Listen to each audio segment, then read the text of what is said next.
ಈಗ ಈ ಜಾಂಬಿ ಡ್ರಗ್ಸ್ನ ಇತಿಹಾಸ ಏನು ಅನ್ನೋದನ್ನ ನೋಡ್ತಾ ಹೋಗೋಣ.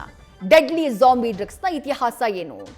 1960ರಲ್ಲಿ ಮೊದಲ ಬಾರಿಗೆ ಬಾಯರ್ ಅನ್ನುವಂಥ ಕಂಪನಿ ಈ ಝೈಲೋಸಿನ್ ತಯಾರಿ ಮಾಡುತ್ತೆ. ಝೈಲೋಸಿನ್ ನಾನಾಗಲೇ ಹೇಳಿದೆ ಯಾವುದಕ್ಕೆ ಬಳಕೆಯಾಗತ್ತೆ ಅಂತ ಹೇಳಿ, ಅಂದ್ರೆ ಪಶು ಚಿಕಿತ್ಸೆಯಲ್ಲಿ ಮಾತ್ರ ಬಳಕೆಯಾಗುವಂಥ ಒಂದು ಡ್ರಗ್ಸ್ ಇದು. ಅದನ್ನ ತಯಾರು ಮಾಡಿದ್ದು 1960ರಲ್ಲಿ ಮೊದಲ ಬಾರಿಗೆ ಬಾಯರ್ ಅನ್ನುವಂಥ ಕಂಪನಿ ಝೈಲೋಸಿನ್ ತಯಾರು ಮಾಡುತ್ತೆ. ಜರ್ಮನಿಯಲ್ಲಿ ಮನುಷ್ಯರ ರಕ್ತದೊತ್ತಡ ತಗ್ಗಿಸೋ ಔಷಧಿಯಾಗಿ ಮೊದಲಿಗೆ ಸಂಶೋಧನೆ ಮಾಡೋದು. ಸಂಶೋಧನೆಯ ವೇಳೆ ಮನುಷ್ಯರ ಮೇಲೆ ಸೈಡ್ ಎಫೆಕ್ಟ್ ಆಗ್ತಾ ಇರೋದು ಬೆಳಕಿಗೆ ಬರುತ್ತೆ.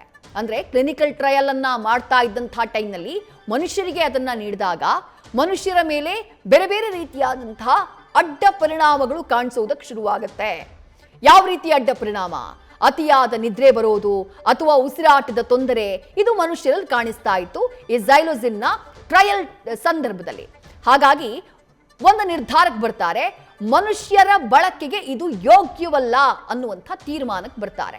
ಅದಾದ ನಂತರ ಕುದುರೆ ಸೇರಿ ಇತರೆ ಪ್ರಾಣಿಗಳಿಗೆ ಅರವಳಿಕೆ ರೀತಿಯಲ್ಲಿ ಇದನ್ನ ಅಭಿವೃದ್ಧಿಪಡಿಸುವಂತಹ ಕೆಲಸ ಆಗುತ್ತೆ. ಝೈಲೋಸಿನ್ ಡ್ರಗ್ನ ಅಭಿವೃದ್ಧಿಪಡಿಸಿ ಆ ನಂತರ ಬಳಕೆ ಮಾಡೋದಕ್ಕೆ ಶುರು ಮಾಡ್ತಾರೆ.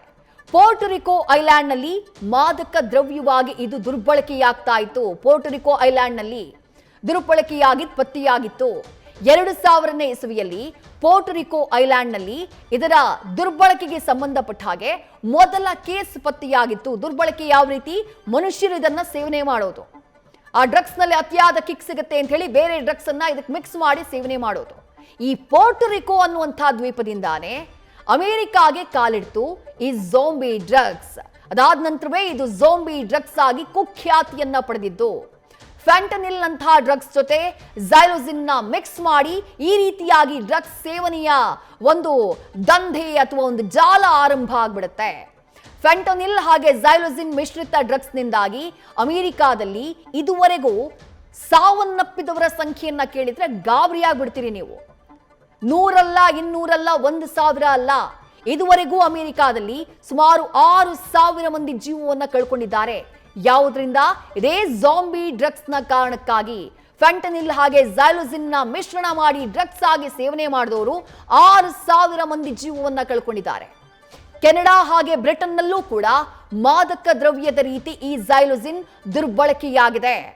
ಕೆನಡಾ ಹಾಗೆ ಬ್ರಿಟನ್ನಲ್ಲಿ ಫ್ಯಾಂಟನಿಲ್ ಹಾಗೆ ಝೈಲೋಸಿನ್ನ ಡ್ರಗ್ಸ್ನಿಂದಾಗಿ, ಆ ಡ್ರಗ್ಸ್ ಸೇವನೆಯಿಂದಾಗಿ ಸಾವುಗಳು ಸಂಭವಿಸಿರುವುದು ವರದಿಯಾಗಿದೆ. ಮಹಿಳೆಯರಿಗಿಂತ ಪುರುಷರಲ್ಲೇ ಈ ಡ್ರಗ್ಸ್ನಿಂದ ಸಾಯುವ ಸಾಧ್ಯತೆ 2 ಪಟ್ಟು ಹೆಚ್ಚಂತೆ. ಇದು ಸಂಶೋಧನೆಗಳಿಂದ, ಅಧ್ಯಯನಗಳಿಂದ ಬೆಳಕಿಗೆ ಬಂದಿರುವಂತಹ ವಿಚಾರ. ಅಲ್ಲಿಗೆ ಈ ಝೈಲೋಸಿನ್ ಅನ್ನುವಂಥ ಡ್ರಗ್, ನೀವು ಬೇರೆ ಡ್ರಗ್ಗಳನ್ನ ಮಿಕ್ಸ್ ಮಾಡಿ ಅದನ್ನ ಮಾದಕ ವಸ್ತು ರೀತಿ ಬಳಕೆ ಮಾಡೋದಕ್ಕೆ ಶುರು ಮಾಡಿದ್ರೆ ಎಂಥ ಪರಿಣಾಮವನ್ನ ಬೀರುತ್ತೆ ಅನ್ನೋದಕ್ಕೆ ದೊಡ್ಡ ಡೇಟಾನೇ ಇದೆ. ಎಲ್ಲಿಂದ ಆರಂಭ ಆಯಿತು? 1960ರಿಂದ. ಉದ್ದೇಶ ಏನಾಗಿತ್ತು?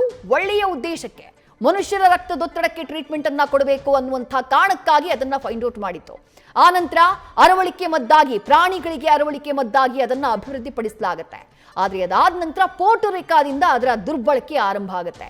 ಅಲ್ಲಿಂದ ಅಮೆರಿಕ ಕಾಲಿಡುತ್ತೆ. ಅಮೆರಿಕಾದಲ್ಲಿ 6000 ಜನರ ಜೀವವನ್ನ ತೆಗೆಯುತ್ತೆ.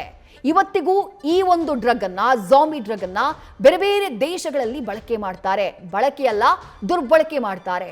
ಎಷ್ಟೋ ಯುವಕರು ಇದರ ದಾಸರಾಗಿದ್ದಾರೆ. ಎಷ್ಟೋ ಜನ ತಮ್ಮ ಜೀವನ ಕಳ್ಕೊಂಡಿದ್ದಾರೆ, ತಮ್ಮ ಭವಿಷ್ಯ ಕಳ್ಕೊಂಡಿದ್ದಾರೆ, ತಮ್ಮ ಜೀವವನ್ನು ಕಳ್ಕೊಂಡಿದ್ದಾರೆ. ನ್ಯೂಸ್ ಫಸ್ಟ್, ನಿರ್ಭೀತಿಯಿಂದ ನಿಮ್ಮ ಪರವಾಗಿ.